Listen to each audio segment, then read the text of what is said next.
ஒரு இளைஞர் தினமும் ஒரு பாட்டியிடம் ஆரஞ்சு பழங்களை வாங்குவார். பழங்களை எடை போட்டு வாங்கி பணம் கொடுத்த பின் அந்த பழங்களிலிருந்து ஒன்றை எடுத்து பிய்த்து வாயில் போட்டுவிட்டு, இந்த பழம் மிகவும் புளிப்பாக உள்ளது என்று அந்த பாட்டியிடம் கொடுத்து சாப்பிட சொல்லி புகார் செய்வார்.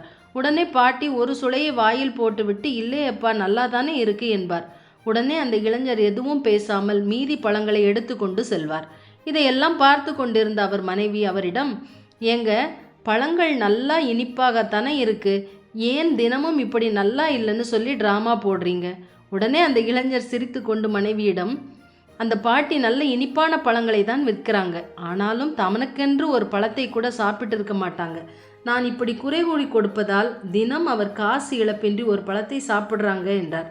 தினமும் நடக்கும் இந்த நாடகத்தை அருகில் இருந்த காய்கறி வியாபாரி கவனித்துவிட்டு அந்த பாட்டியிடம், அந்த ஆள் தினமும் உன் பழங்களை குறை கூறுகிறான், இருந்தும் நீ ஏன் அவனுக்கு எடை அதிகமாக போட்டு பழங்களை கொடுக்கிறாய்?